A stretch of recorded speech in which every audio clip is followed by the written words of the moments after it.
Good evening and welcome to Boston. This is Kimberly Sellars Bates, founder and president of KSTB Enterprises. I come to you each Thursday at 7 p.m. for 10 minutes with 10 business tips. I'd love to hear from you. Please contact me at kbates@kstbenterprises.com or 770-756-7565. You know, every day my office receives emails, texts, and phone calls from people. They want to pick my brain and find out how I got to where I am today. Boston is the quickest way for me to answer that question. I continue to tell people over and over again that working for myself has been one of the best decisions I've ever made. You see, home-based businesses are quickly becoming the fastest growing form of business startups. When I first started KSTB Enterprises, I worked from my kitchen table.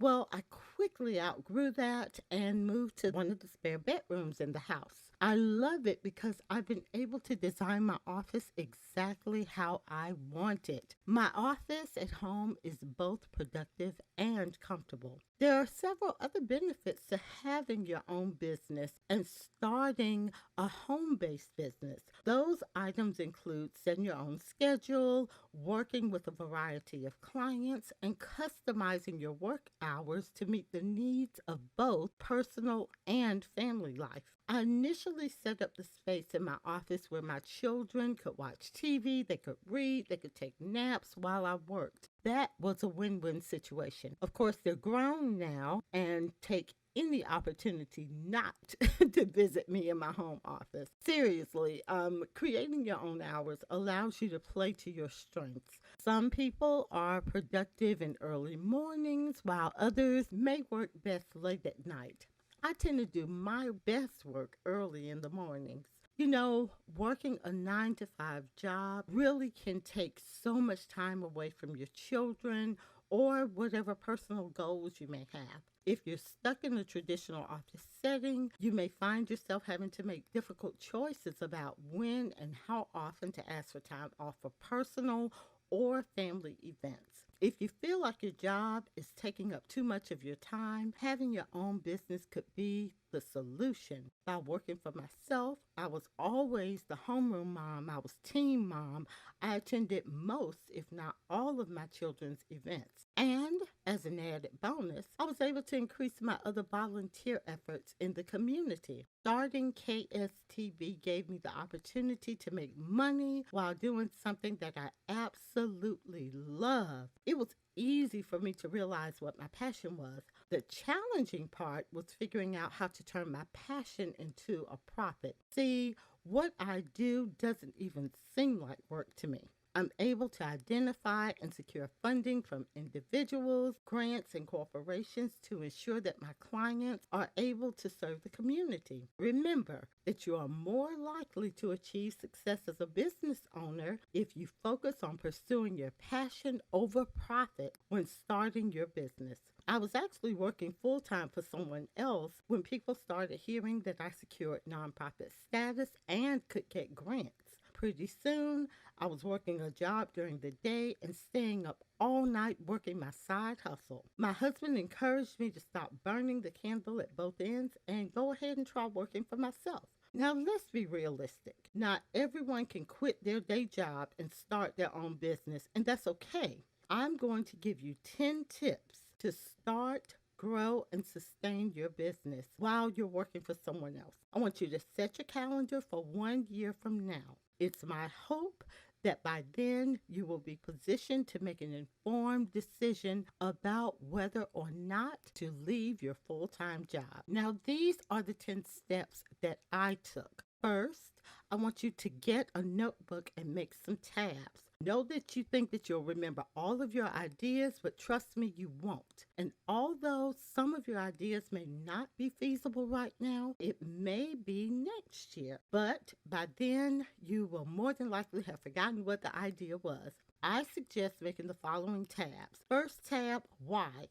Second tab, name. That's where you will put your notes about your suggested business names. Next tab, ideas, goals, Next, finances and accounting, a tab for your schedule, your contacts, a tab for potential clients, a tab for staff, a tab for volunteers, and a tab for influential people, which includes politicians, NPU meetings, homeowner association contacts. I also want you to do a tab for a calendar for marketing, which will include your social media, your website, your email, etc. Now, I don't want you to go out and do a website right now. I also don't want you doing Instagram, Twitter, and what is the other one? Snapchat. The reason is because you have not yet incorporated and you don't want to put the cart before the horse. One of the worst things to do is to debut your social media and your website only to find out that the name is not available. So we want to go ahead and do everything right the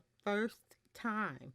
We don't want to have to do a relaunch, okay? Now, one more point about the notebook. I know most of you do your things on your phones, and that's fine. It just worked better for me using a notebook. And I can actually go back to my notebook from 2007 and see what my ideas were back then. So I have all of those notebooks on my bookshelf. And it's really quite interesting to look at what I was thinking several years ago. The second tip, decide what you're good at and what you want to do. What are your business ideas? List them all out. What are you naturally good at? Some people already have several ideas about what business they want, while others may still be wondering. One more thing to think about with tip number 2, which one can bring you the most revenue? Tip number 3, will this business fulfill you? Make sure your business is something that you're passionate about and committed to making succeed. Again, if you enjoy what you do,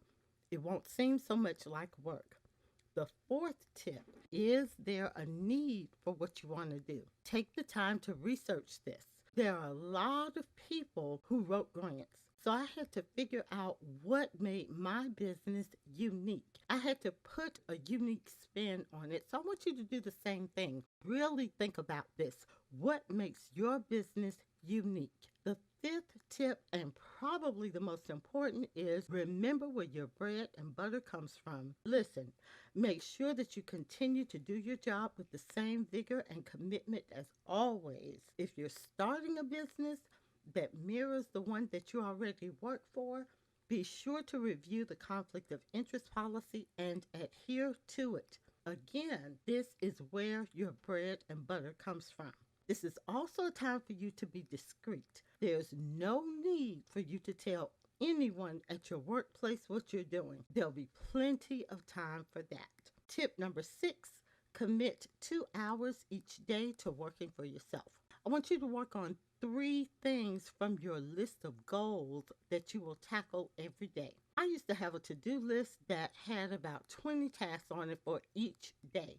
It was unrealistic, and I actually found myself being frustrated and anxious. I finally learned that if I list small tasks on my to-do list, then start to tackle them in that order, the list started to shrink.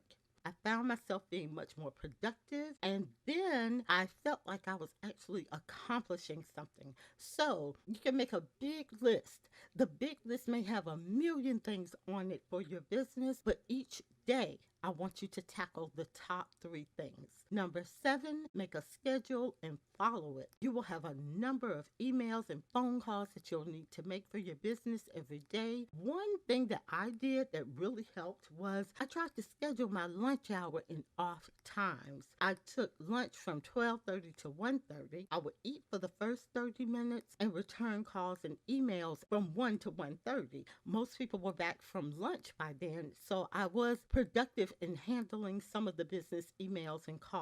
Under no circumstances should you send emails, faxes, or make phone calls using your current company's equipment. Tip number 8, the weekend, or whatever day your off day is, that is considered a full-time work day for your own business. Number 9, rest. I never bought into that adage that you have to work until you're exhausted. I can't operate at maximum capacity if I'm tired, and 9 times out of 10, neither can you. Remember, rest is important. It gives your brain time to rejuvenate. It gives your body time to rejuvenate. And with rest, I want you to try to get in some exercise as well. Walking helps me clear my mind, but there are other forms that you may use. So remember to rest and get some exercise. And finally, the 10th tip, remember your why. You know, taking the leap into entrepreneurship is certainly not for the faint-hearted. I still struggle sometimes, and so do many of my fellow business owners. There'll always be days when you feel frustrated, angry, and even defeated.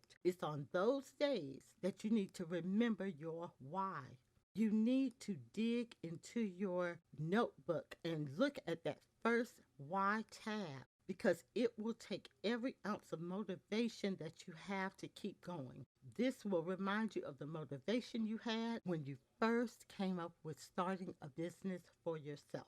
I hope you've enjoyed the 10 tips. I hope you adhere to them. I will from time to time remind you about these 10 tips. I want to thank you for tuning into Boston and spending your precious time with me. We all know that life is precious. Time is precious. So we need to make every second count. Just want to remind you of one more thing. Remember that procrastination is a slippery slope. Now is the time to make your dreams become reality. Please contact me at kbates@kstbenterprises.com or 770-756-7565. Hey, I'll talk to you guys next week. Take care. Bye.